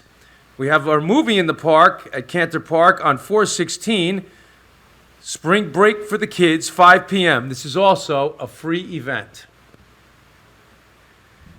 New program running on Saturday, May 17th. Come to Town Hall parking, the parking area, and learn some basics about the car you drive and depend on. Taught by a certified mechanic. Register on Community Pass for the class. The cost is $45. Enter our free photography contest by June 1st. Snap photos of what spring in Long Hill looks like and enter on Community Pass. Winners will be announced in June. Registration is open now for Summer Rec Camp in our Little Explorers Pre-K Camp. Check out the website for more details and register on Community Pass by 5/31. 4/1 is the deadline to apply for summer jobs in rec. Check out the website for more details. Slide number 9, moving right along. Don't forget Oscar the Grouch and his daily message to keep our parks clean. And finally, remember our Recreation Advisory Committee is always looking for new members. Want to join? Contact the Parks and Recreation Department for more information. And that concludes my rec update. Thank you. I know you mentioned Bubbles galore. Wasn't she at your bachelor party? Oh, my goodness. All right, I couldn't resist. I'm going to segue a little bit to try to tone that one down. Hey now. We, All right. we always thank the Recreation Committee, and they most certainly do deserve it, but I want to publicly thank Lisa Scanlon. Thank you, because Lisa. she monitors all this. None of this happens without her, so thank you, Lisa. Thank you, Lisa. Library update. Thank you. Thank you, Lisa. Library update for Aubrey. The ARP, Safe Driver class in April. They're planning that. Most importantly, the Motor Vehicle Commission mobile unit will be here on May 1st. That's a great opportunity. I think I got my real ID at one of them at Franklin, so check if you need the real ID. It's actually very efficient. You make an appointment for a lot of things. It's easier than going to the DMV. They will go, and then the registration for the mobile unit will go live on Thursday. So if you want to make an appointment, I start looking at 3 o'clock on this Thursday for the May 1st appointments. Next. Look at the library schedule. Next. Here's a picture of some of our Maker Day. Approximately 350 people used the library and tried to make something. Thanks to the Gates Avenue Knitters for teaching the community how to knit again. Just like Vic said, they show movies every week at 6 o'clock. Tuesday at 6 p.m. they have family movies, and Wednesday at 2 p.m. and Thursday at 3 they have free movies for adults. Finally, the library offers an online moonlight meditation course Mondays at 8:30 and Wednesdays in person at 6:30. The Parks Commission from Somerset County will cross the border and present a seminar about bears Sunday, April 6th at 1:30. And finally, anniversary events upcoming. There are historical talks, talks about owls, which is the library mascot, fun and games, and for most of all, cake. So stay tuned. Cake. Thank you. All right, that's it. And administrator's report, Mr. Barr. Okay, I have just a couple things I want to update since spring has sprung. I wanted to update where we are with a couple projects that are going on in town. We'll start with Northfield. We'll start with public service, electric and gas, as everybody is aware. They are doing utility work that has held us up from repaving the road. They still have some work to complete. Mainly, they need to sleeve the existing gas main under the railroad tracks. That work is pending and should be anticipated to be completed within 3 weeks. They also need to mill and resurface the entire length of the trench that they did because it has settled and is in poor condition. So they will do that before our contractor, Fisher Contracting, gets in to pave the road. As far as the contractor for paving the road, they will be mobilizing the second week of April. Of course, all work is dependent on weather, and they will start with their concrete work with any sidewalk repair, curb repair, and driveway apron repairs. And then move right into milling and paving the road. So it's a long-awaited project, to say the least. The next road that we have a lot of talking with some residents is Long Hill Road. The entire length of the municipal-owned road section has been surveyed and is being designed at the Van Cleef office. The original Ferrero estimate submitted to DOT is substantially higher than the grant award. So I've been talking with our engineer. We do have money set aside for Long Hill Road.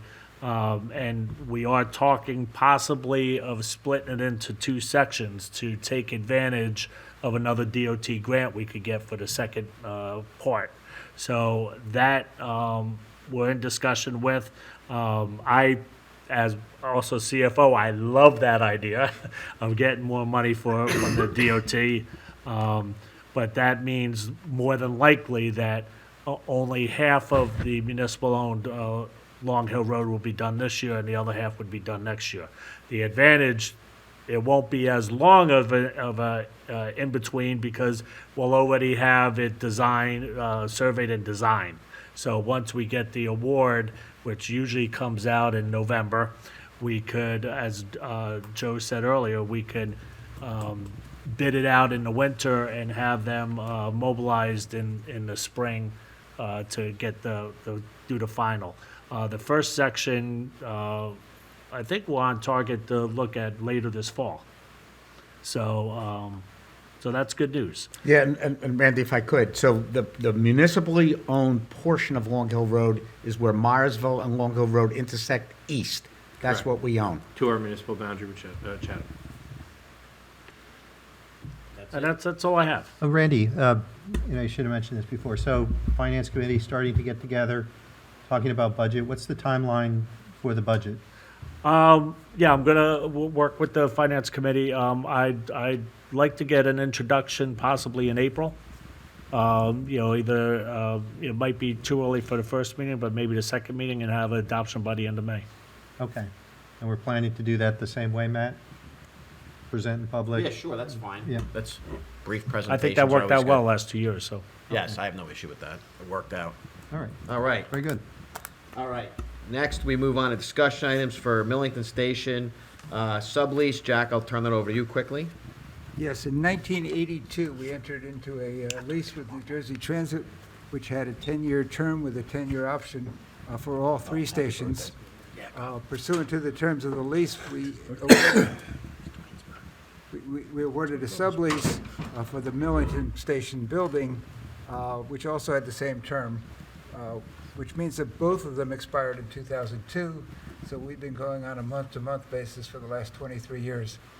Now we're under pressure. We have no choice but to go out to some kind of public solicitation process for the sublease.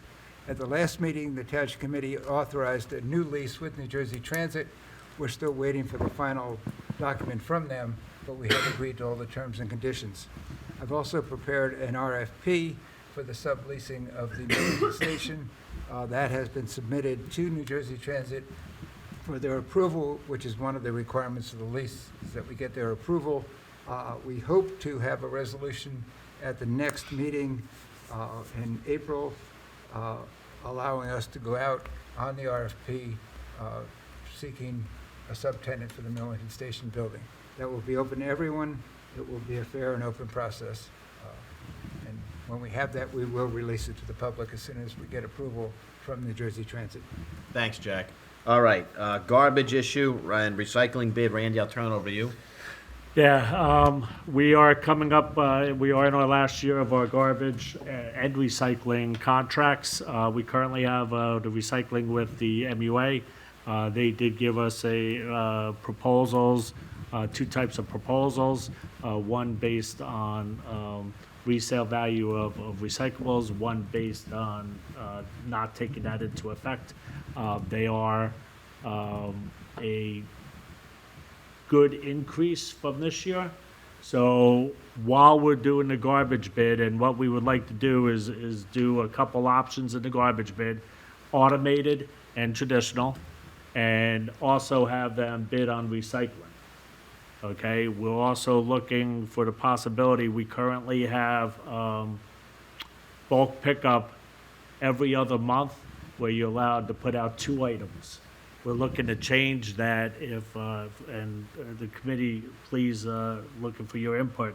We're looking to possibly change that to look at 2 times a year, once in the springtime when people do cleaning and once in the fall when people do cleaning, and increase the items from 2 to 6 items on each of those pickups.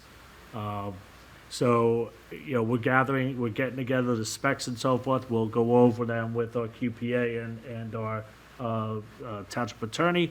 There are, as you know, there are certain requirements for bidding for garbage or solid waste pickup.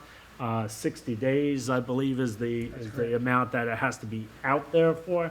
So that's 2 months in between us, the minimum 2 months between us putting the bid out there and accepting bids. Especially if we decide to go if the automated, and we decide to go the automated, it comes out as the best results.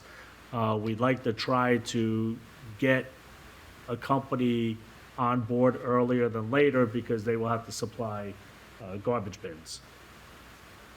So, that's where we're at with that. I just have a quick question. I don't know if you answered, Al. For appliance pickup, that doesn't affect the bulk pickup, correct? Correct, it'll stay safe. So if you have an appliance that you need to discard, just call the DPW and arrange to have it picked up, and that doesn't apply to bulk. Okay, thank you. All right. No, it's not, that's not how it's currently run.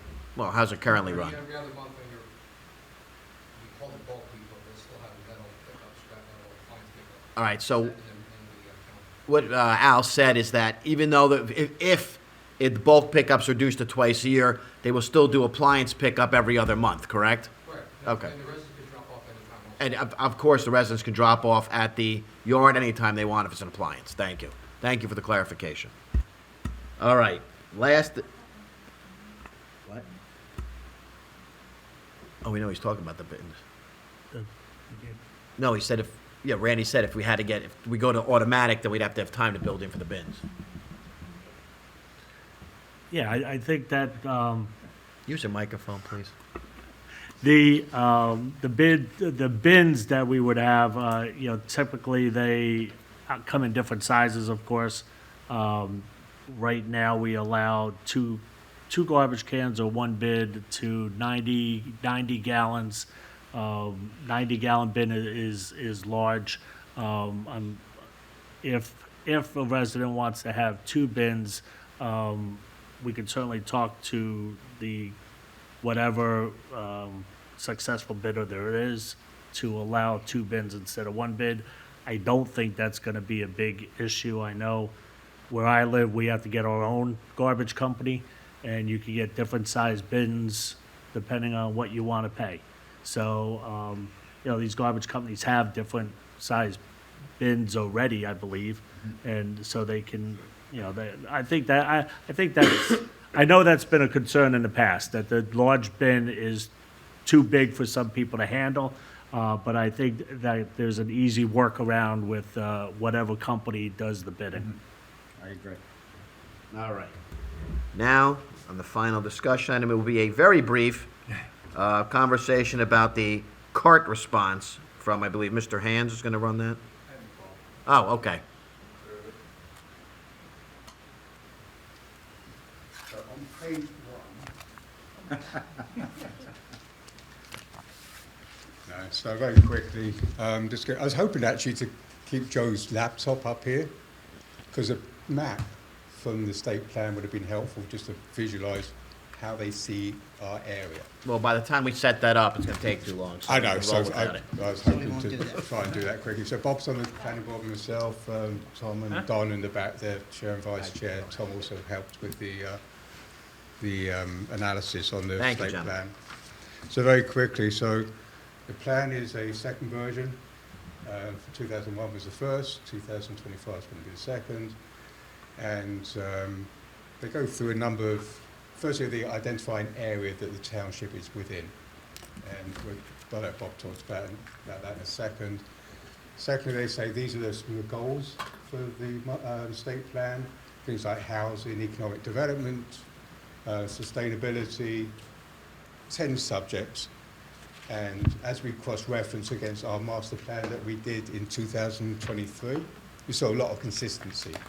So one of the good aspects of that was our master plan talked to the state plan and vice versa. It sort of supported what we did in the master plan. So we took that as a level of comfort.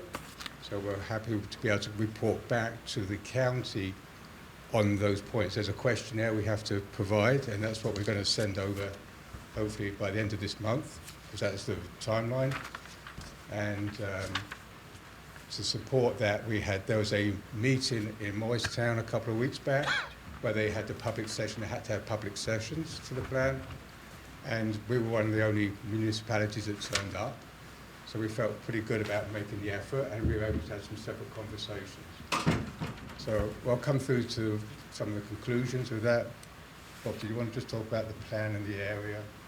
Okay, so in the 2001 plan, we were designated in an environmentally sensitive planning area, PA5, and the state in the new plan kept us in that same area, which after looking at the various areas we could have been designated in, we see as clearly the best area for the township. It certainly reflects the town's current situation in terms of having environmentally sensitive areas, open space, backing up to the Great Swamp, to National Wildlife Refuge. All of those things fit very well in that planning area. And so in terms of development strategies in the state plan, they recognize that as being areas of more limited opportunity for development, which is consistent with our master plan. I think that's about all you really need to say about that. Yeah, and also, if you can picture the map, which I had it up there. So we're in this environmentally sensitive area, Long Hill. Just north of us is the open space, which is basically the Great Swamp. But surrounding us, think of Warren, think of Berkeley Heights, think of even Basking Ridge. They came as suburban and urban areas. So we're vastly different to our neighbouring towns. And we know a lot of the reasons why. We don't have a lot of building area. We're floods, as we just went through with Joe, with the flood zone and stuff. So we have our issues. So anyhow, so at the end of the part of the questionnaire was, what recommendations can we give back? And what are our areas of focus?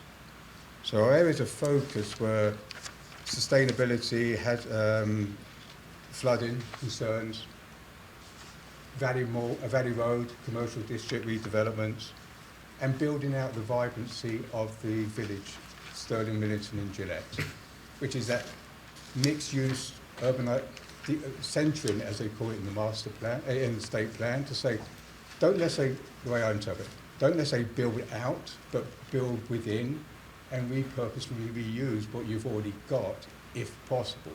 So you start thinking about thermoplastics, you start thinking about the areas that we know about, that we don't have to expand that. And the build out is great to have the trails and stuff like that across the road. So let that be the build out, where there's commercial and concrete.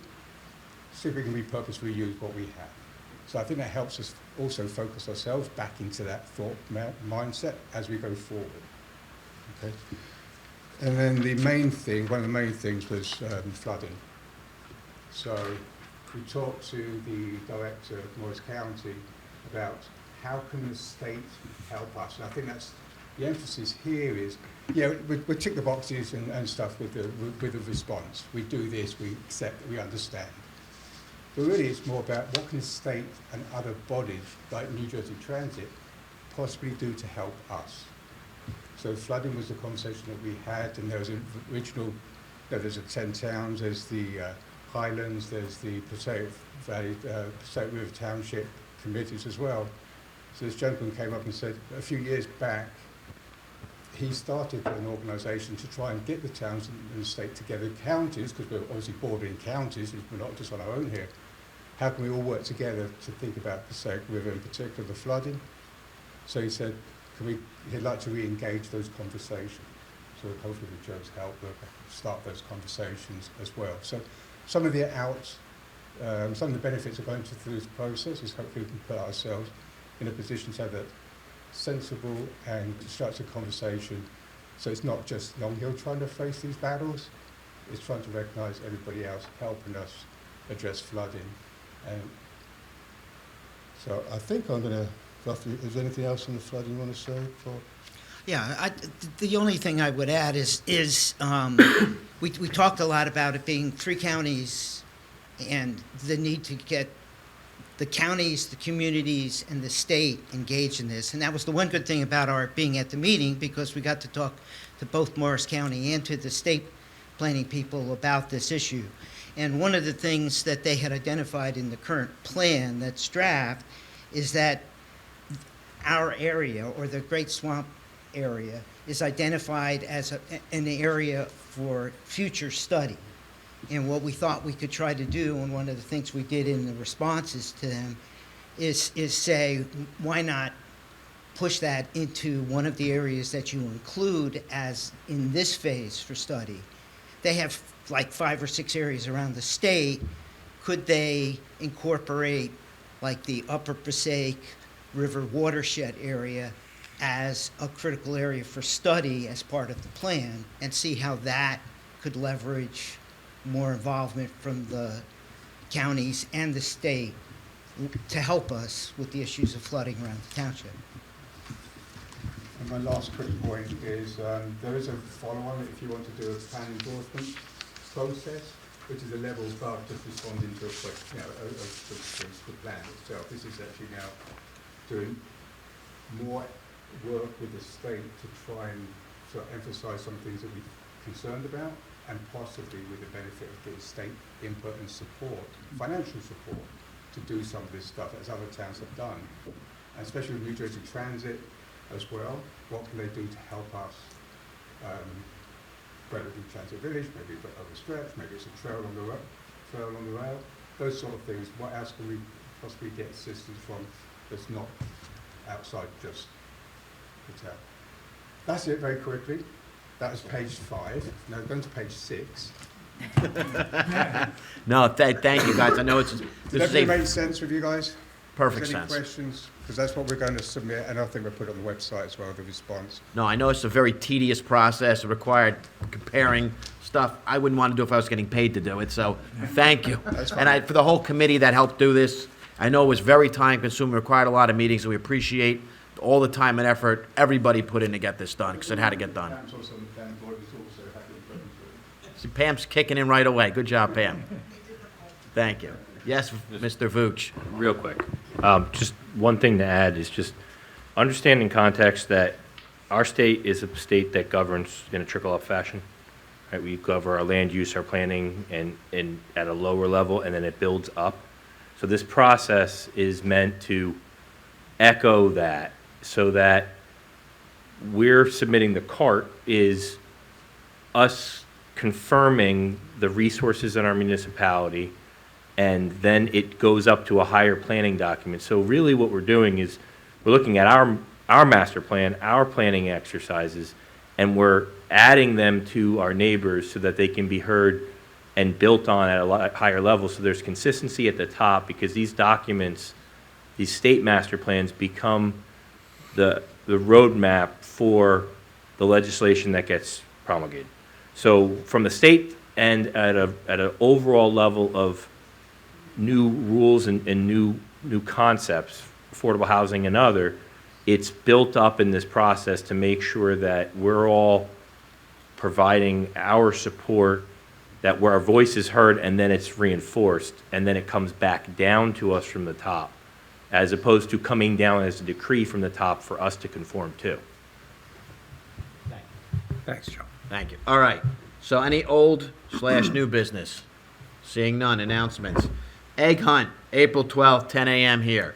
Next, street fair, April 27th, Sterling all day. And this weekend, Friday, 7 o'clock, Saturday, 3 p.m., Central School is doing the Wizard of Oz. So I know the kids worked very hard. If you're looking for something to do, go on over and see the Wizard of Oz at Central School. Now, open mic night at 3 minutes. Yeah, now you can come up. Now it's your turn.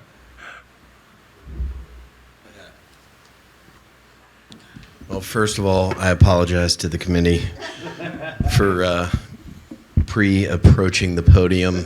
I didn't get the tutorial from our beloved Chuck, so I'll ask for a little update on when I'm supposed to come. But my Valley Memorial Funeral Home, 1012 Valley Road, and this development is obviously going around, my current property. My first question is, when we did update Cantor Field, which came out beautiful, and I'm very happy to see it, but there were tandems of dirt that were moved from that property behind my funeral home. And when I say hundreds of tandems of dirt, I'm just wondering what's going to happen with that soil. Is it being removed? Is this going to be pushed around? I recognized in your map that there's a retention basin for water overflow from the parking lot. I think you said 80 spots to control the overflow of water from, obviously, impervious areas. What's going to happen, with the fields? What's happening with that dirt? Is that going to affect my property? I don't want to. I haven't had a problem with water flow. I bought the funeral home in 2001, and I haven't had a water flow issue. And I just want to make sure that that there is going to be either a separate retention basin or what's happening with that soil. Getting back to having turf.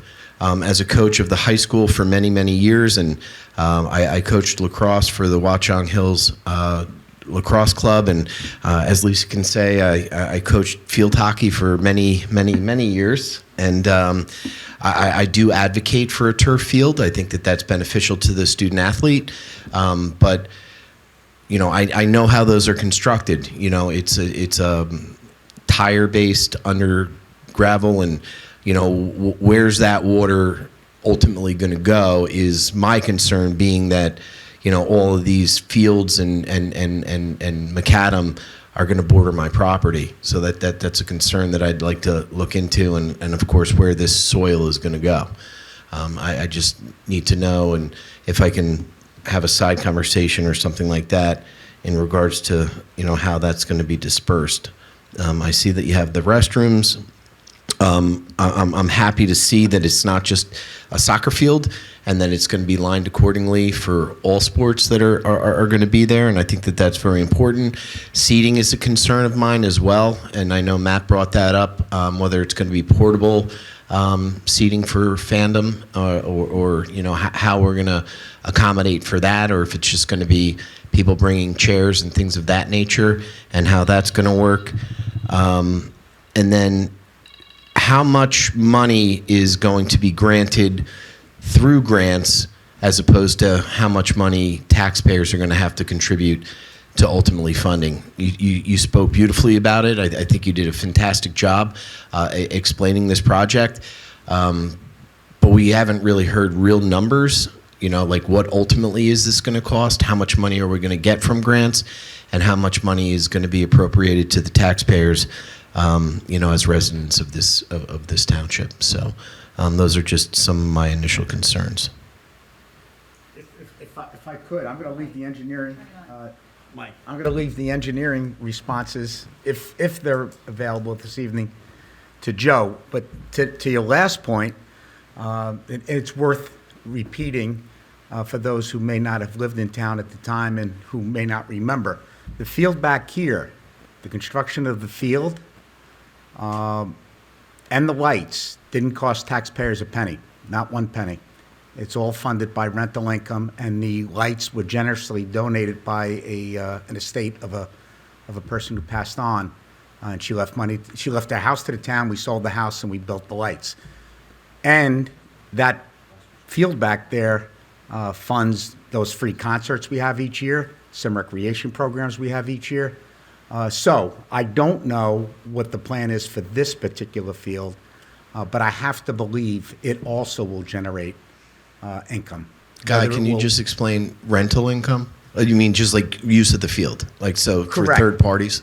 This field behind us, and I mean, Lisa can speak to it in detail, but we rent it out to a Oratory Prep High Oratory School. Prep, yeah.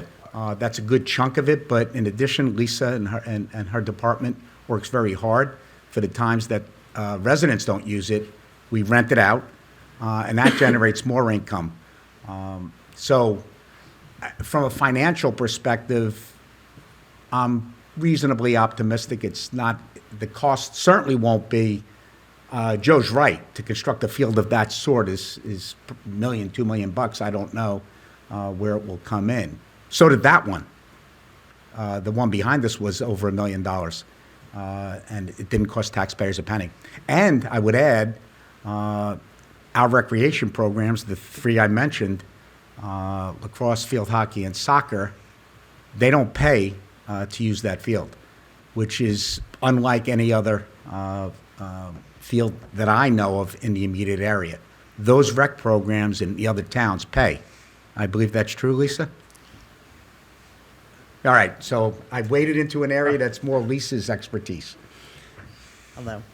I don't believe that Warren charges or Okay. Watchung. Well, Watchung really doesn't have too many amenities in terms of turf fields. But there are other towns like Madison, other surrounding towns that I would say is more the norm, that everybody that participates in recreation sports pays a flat fee as part of their registration that goes towards Okay. the rental of that. For us, we have groups that are designated as your in-town recreation sports, like Watchung Hills Soccer Association, Watchung Hills Lacrosse. They do not pay anything to rent the fields. The only fees they pay are for the lights. That's it. Thank And you it for- basically covers their electric costs. Thank you, Lisa. Thank you. Also, again, we're looking to do it in phases in order to take the burden away from the taxpayer, or else we would just, if we were planning on having the tax base bear the brunt of the cost, and we would just make the plans and build it. But we're going to do it in 3 phases so we can get grants, build, get more grants, build, get more grants, and then, and do it in phases. Yeah. Thanks, Vic. And then, so there's going to be a restroom facility on property for this project, correct? Yeah. And that'll be tied into our public source system? That's the intent, yes. That's the intent? Yeah. Okay, so there wouldn't be So like... part of what American Water is doing right now in addressing the sewer initiatives. So it wouldn't be septic, it would more than likely be tied into... Yeah, and so the point of this conversation today, the presentation, I'm happy that you brought, your concerns forward, is that everything that you spoke to are things that I'm familiar with, I anticipate in these types of project designs, and starting this conversation now and getting into confirming that we want to make an investment into a specific type of improvement is where we then start getting into refining design. And as we start to refine through a preliminary cut and fill and grading and everything else, we start seeing where the impacts would be, stormwater and other things. And then we can work, especially with you as an adjacent property owner, on what to expect out of. And how is notification given to me as an adjacent property owner? Probably directly me reaching out and getting a hold of your contact information. Okay, because I haven't heard from you yet. No, but that's. But that's coming? That's because the effort that's been done to date is a very preliminary concept. Okay. And then once we bring this to the public forum today, we introduce it so people are knowledgeable on it, and then we can start engaging with essentially project stakeholders, right? It's going to be those that are invested in the departments that are going to be working on it, and our governing body, but then also our adjacent property owners. So we have a good relationship of what we're building and it fitting in the community. Okay. Thank you. Thank you, sir. Thank you. Thank you. Pam, come on down. Pamela Ogens, Millington, and I'm here on behalf of the canine community of Long Hill Township. The passive part of Long Hill, of the Central Park plans, do you envision that being canine friendly? Yes. I mean, Not asking for a dog park. carry in, carry out, like any park facility. If you're in a state open, open space park, they're dog-friendly trail systems, municipal systems are as well. Carry in, carry out. You don't leave it on the trail. Gotcha, yep. If your dog happens to be 20 feet, 30 feet into the woods off leash, it's just like the other animals in the wilderness, but on the trail, please carry in, carry out. Thank you, just wanted to clarify that point. The library, are they doing a shredded day this year? They did one recently, didn't they? No, they're Oh. doing one, I believe it's May 12th. It'll be on the website. It'll be on the website. I actually looked at it May 10th. We'll put it on the board out front, too. Yeah, they don't have anything on their website, but Albie did let us know that there will be one in early May. Great, love that. And the last thing, Matt, the Real ID appointments, you said Thursday, as in tomorrow, Yeah, Thursday, we can make appointments? At 3 o'clock, you can start making the appointments on the, go to the motor vehicle website.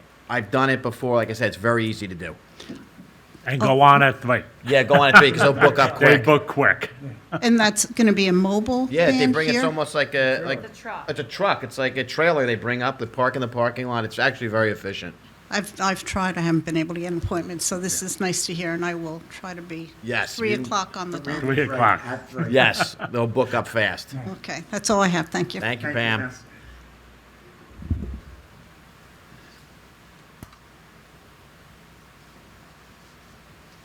Charles Aronowitz, Millington. For the first time in several meetings, that I have to talk about the police department. Thank you very much. Two topics tonight. One is a question on affordable housing, round 4. And the second one is drive-ups, drive-throughs. Round 4, affordable housing. You've had numerous executive sessions on affordable housing on our round 4 requirements, 102 units, where we may get some credits, hopefully a lot. With the Long Hill Township housing element and fair share plans being prepared by June 30th, here's the question. Will you share with the residents the potential/proposed sites? Please keep in mind the location for prior rounds were done behind closed doors, not shared with the public. I had to go to the Morris County Courthouse on December 15th, 2017, before Superior Court Judge Michael Hubner to record this total disregard for public comment and get it on the court record for such an important issue for this town. So you want to answer that question, or you want me to go to other comment? Jack, do you want to handle that? I above my pay grade. We will release it, but at this point in time, we're negotiating with several people, and we don't want to jeopardize those negotiations, but we will release it as soon as possible and before the June 30th deadline, so the public can comment. So that we're going to change our approach based upon my discussions with Judge Michael Hubner. You've been a very good influence on us, Chuck. Thank you very much. Your next question. Oh, this is a comment. Oh.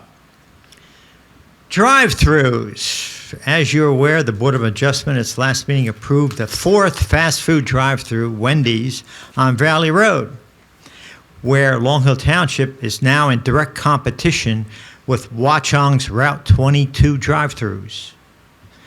This is something I've been waiting for 44 years. How does this sound? We got a Wendy's, Lukoil gas station, Taco Bell, and Burger King all in a row. Sounds great. Our 2013 master plan, prepared by, when Dennis Sandow was chairman, Don Richards was vice chairman, Scott was on there, Brendan Ray was on there, and the 4 of you plus Brendan approved that on November 28th, 2023. That recommends on page 4-40 under permitted uses currently prohibited. Some of these uses listed in section 123.3 should be considered to be allowed. Quote, I quote for you. C, restaurants with drive-through windows with supplemental design regulations should be permitted in the BD zone. That's the business development zone, basically runs from Main Avenue down to this building. Long Hill can better look like Route 22 or exceed them by permitting at least 2 more fast food drive-throughs at the former Chase building on Main Avenue, and the second one, the former Santander Bank next to the Sterling Wines. The candidates include McDonald's, Popeyes, Chick-fil-A, White Castle, etc. Long Hill Township could permit 2 more drive-throughs, fast foods, on each side of the street at Thermoplastics. We can have 4. No, 4 more, that's 8. We'll be the leaders. What a town to come to in a master plan that's the goal for the last 40 years has been walkability. 40 years, walkability. Maybe that 40 years should have been drivability, where we can go from Wendy's to the gas station to Taco Bell to Burger King.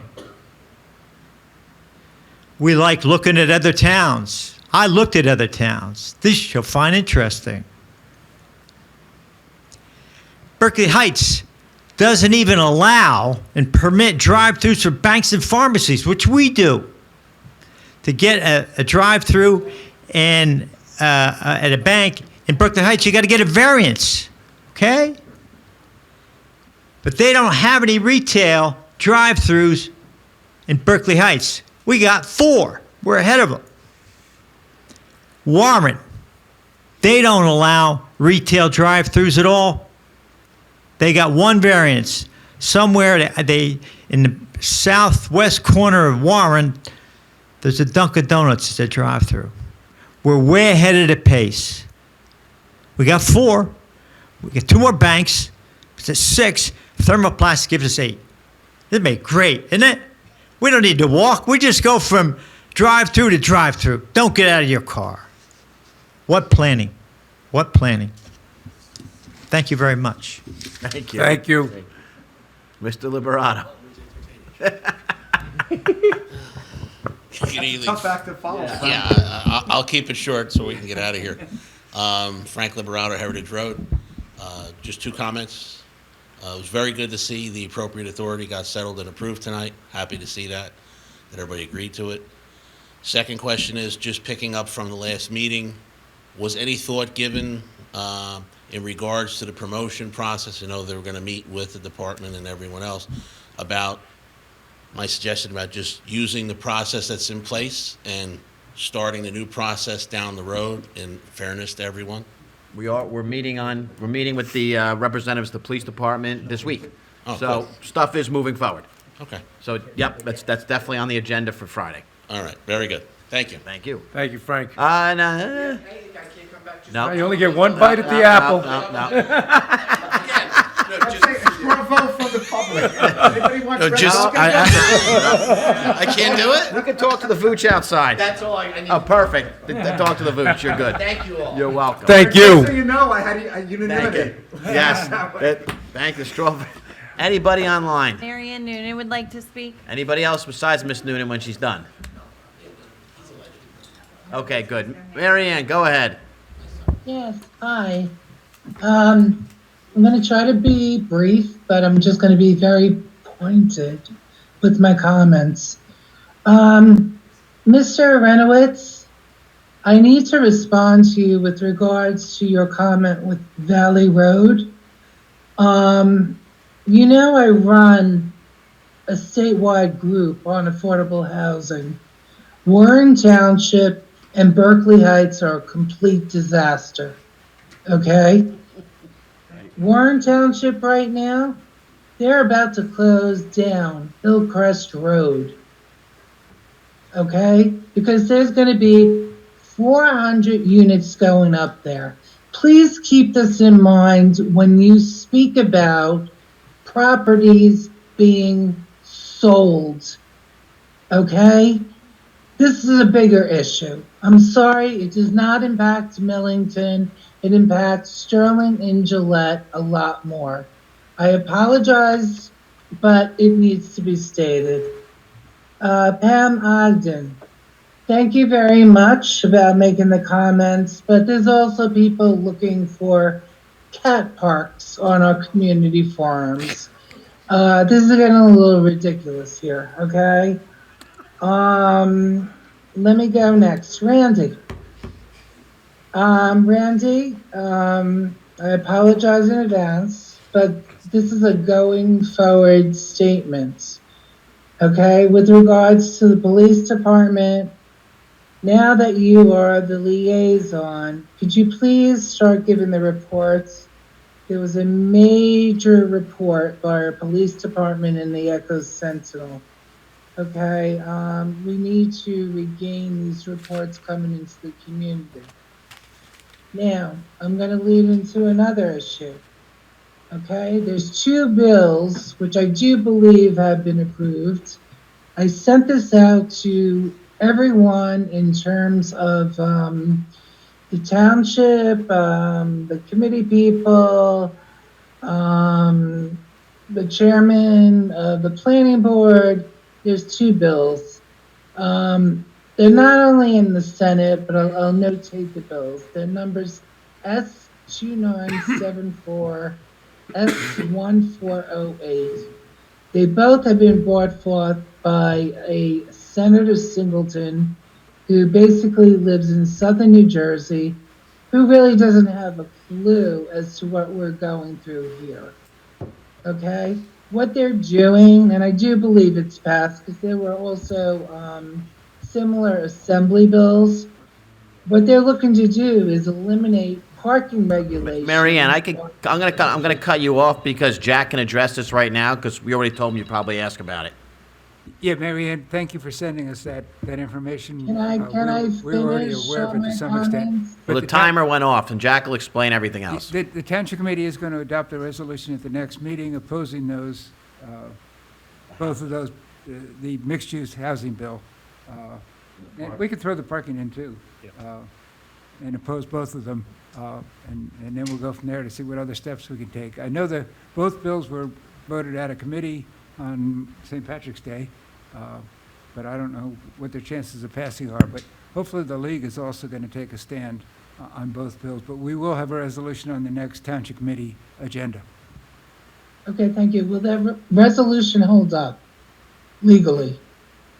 Because they're taking away home. I mean, we can't stop the state. I understand. I mean, the resolution will have no legal effect, but it will send a message to the legislature that we oppose it. And I know Hanover Township has already adopted a resolution. Right. And they're leading the charge against the mixed-use bill. Yeah. But that's all we can do is, And band to Ja- together as municipalities and make our feelings known. And to Jack's point, the New Jersey League of Municipalities has taken a stand, will continue to take a stand on this. Again, the League of Municipalities does not have any binding authority over the legislature. So frankly, I absolutely appreciate the work. I appreciate the work that you have done and for advocating on this issue. But I think you should also address it to your state legislators as well, because they're the ones with the authority. Okay, with all due respect, we know it's factual that it's Senator Singleton who's in charge, and we have no legs.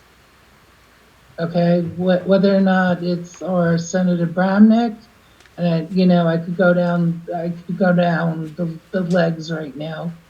It's not. I have had a massive mailing sent out by people in my group regarding a number of bills, okay? And until,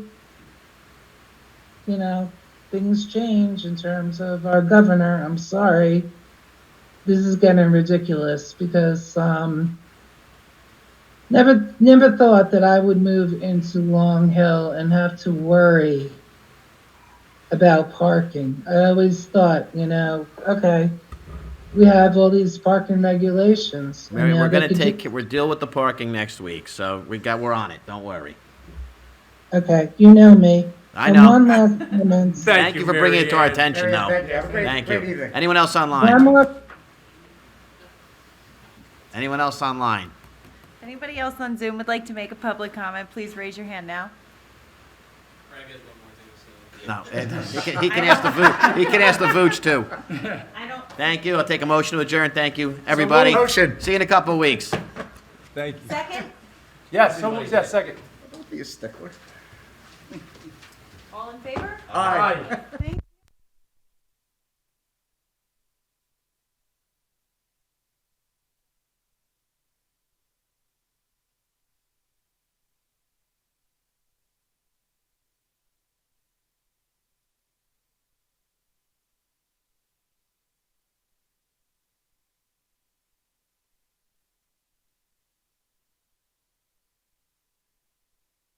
you.